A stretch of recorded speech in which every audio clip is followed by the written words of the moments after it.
साथियों नमस्कार, जय भीम, जय भारत। साथियों, मैं रतनपाल भारती और आप देख रहे हैं सलाम अम्बेडकर।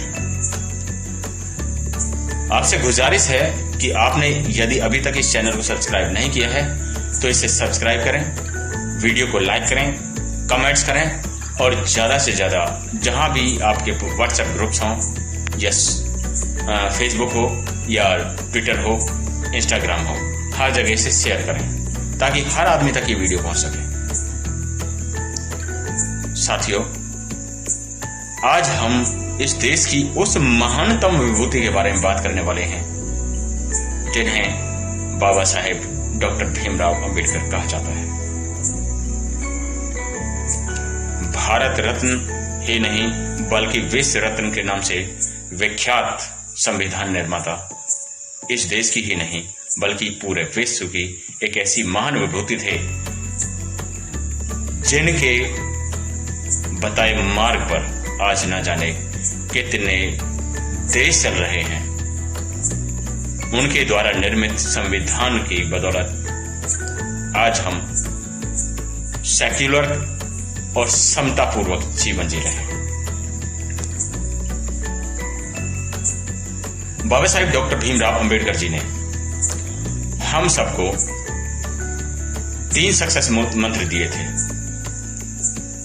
जैसा कि हम सब जानते हैं, शिक्षित बनो, संगठित रहो और संघर्ष करो। सबसे पहले जो उन्होंने मंत्र दिया था, शिक्षित बनो। शिक्षित बनो से उनका मतलब था कि जितना भी ज्यादा हो सकता है उतनी शिक्षा आप ग्रहण करिए। एक जगह उन्होंने कहा था कि अपने बच्चों को 1 रोटी कम खिलाओ लेकिन उन्हें पढ़ने जरूर भेजो। उन्होंने ये ऐसा किस लिए कहा था? क्योंकि उन्होंने अपनी जिंदगी में जो गरीबी झेली, जो लाचारियां झेली, जो भूख प्यास झेली, उस सब के बावजूद उन्होंने अपनी जिंदगी से पढ़ाई को दूर नहीं होने दिया। भारत ही नहीं, विश्व के अनेक देशों में जाकर उन्होंने पढ़ाई की और उस शिक्षा के बल पर ही उन्हें दुनिया में वो मुकाम हासिल हुआ कि आज इस विश्व की महानतम से महान विभूतियां जो हैं वो उनको फॉलो करती हैं।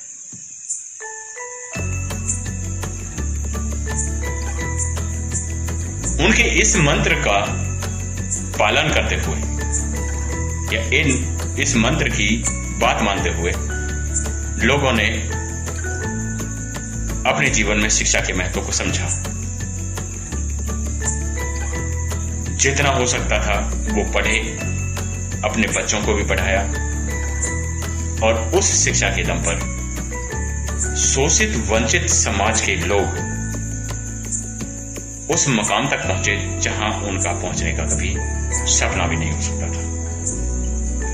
क्या वकील, क्या इंजीनियर, क्या डॉक्टर, क्या चपरासी, क्या IAS ऑफिसर, क्या मंत्री, क्या कलेक्टर, सब कुछ बने।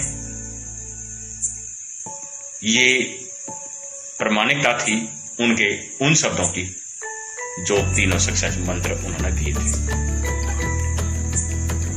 शिक्षा के दम पर फर्श से लेकर के आदमी अर्श तक पहुंचा। लोगों ने समझा इस बात को कि वास्तव में उनके कथन में दम था।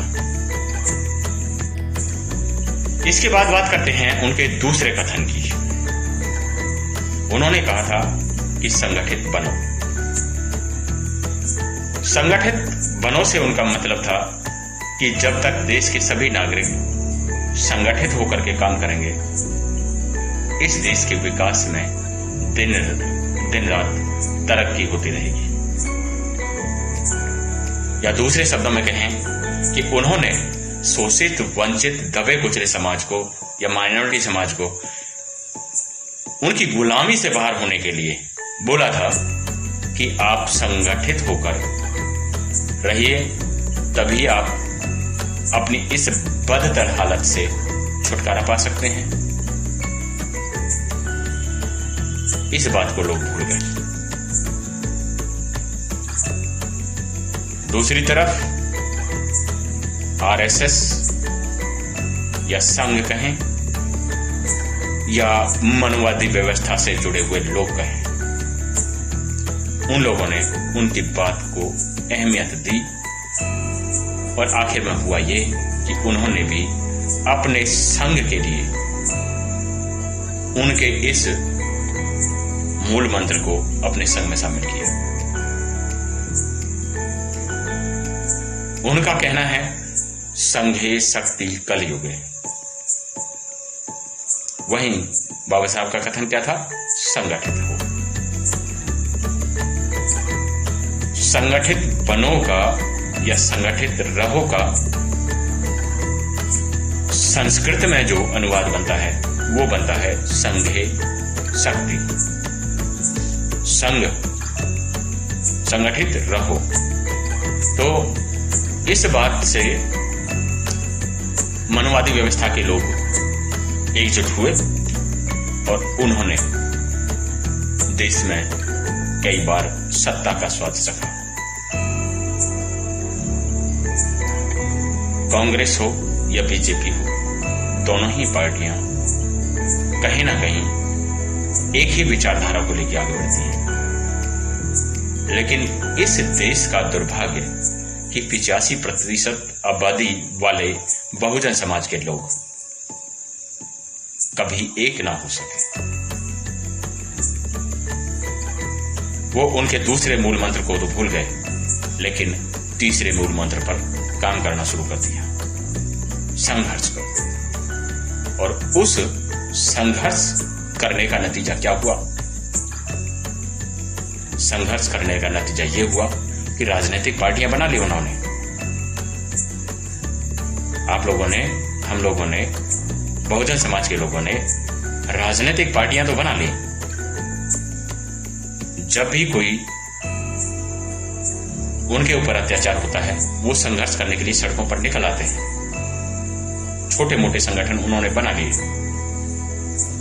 लेकिन जिस मकसद से उन्होंने संगठन को बनाने की बात कही थी, बाबा साहब ने जिस तरीके से संगठन को बनाने की बात कही थी, वो संगठन कहीं नजर नहीं आता है। छोटे छोटे क्षेत्रीय दलों में, छोटे छोटे संगठनों में आज हम लाखों टुकड़ों में बिखर कर रह गए और संघर्ष करने लगे, जिसका नतीजा क्या हुआ? 2 अप्रैल 2018 को ऐसी समाज ने आंदोलन किया जिसमें उनके अनेक बच्चे जिनकी शहादत हो गई।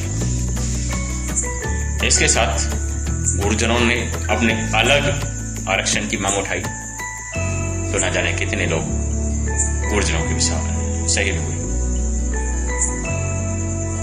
इसके साथ साथ जाट आरक्षण का मुद्दा उठा, वो भी पूरी तरह से संगठित नहीं हो पाए और आखिर में हुआ ये कि जाट आरक्षण का मुद्दा उठाने वाले लोगों को लाठियों से पीटा गया। उस दौरान भी अनेक लोग शहीद हो गए। मराठा लोगों ने अपने आरक्षण की मांग उठाई, वहां भी लोग शहीद हुए, लेकिन मिला कुछ नहीं। ओबीसी आरक्षण की बात आ रही है, वर्तमान में ही देख लीजिए, अगर सभी एकजुट होकर के ये काम करते तो वर्तमान उत्तर प्रदेश सरकार की ये हिम्मत नहीं हो पाती कि वो लोगों के ऊपर लाठी बरसाए। आखिर हुआ क्या?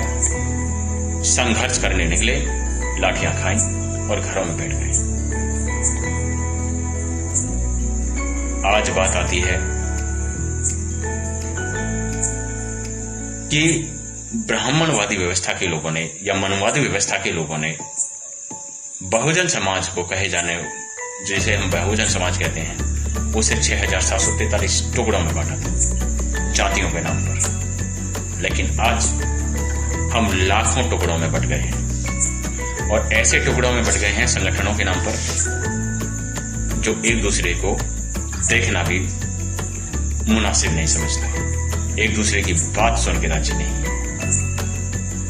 एक दूसरे की टांग खींचने लगे हैं। वो जो टुकड़े थे वो कम थे, लेकिन आज हम लाखों की संख्या में टुकड़ों में बट गए। इतना टुकड़ों में तो हमें मनवादी व्यवस्था के लोगों ने भी नहीं बटा, जितने टुकड़ों में हम खुद बट कर रह गए। इसे क्या कहेंगे? क्या कभी बहुजन समाज का राज स्थापित इस तरीके से हो पाएगा?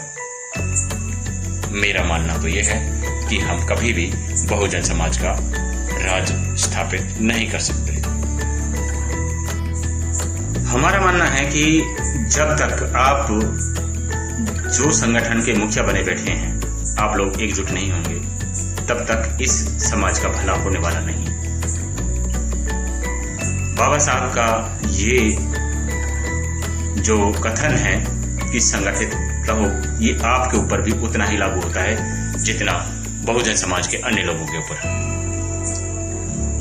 आप चाहे बहुजन समाज पार्टी की मुखिया बहन कुमारी मायावती जी हों, चाहे बामसेफ के जितने भी बामसेफ नाम के संगठन हैं उनके मुखिया हों, समाजवादी पार्टी के मुखिया हों या आरजेडी के मुखिया हों, जो भी बहुजन समाज से ताल्लुक रखते हैं, हमारा कहना आप सबसे है कि जब तक आप एकजुट नहीं होंगे, इस समाज का भला होने वाला नहीं है। क्यों? क्योंकि जिस तरीके से पिछले कुछ सालों में हालात बदले हैं, सत्ता निरंकुश हुई है, उसका कारण सिर्फ और सिर्फ ये है कि आप लोग टुकड़ों में बटे हैं, तो आपने इस समाज को भी टुकड़ों में बांट दिया है। इस समाज के लोगों को बांटने का श्रेय आपके कंधे पर जाता है।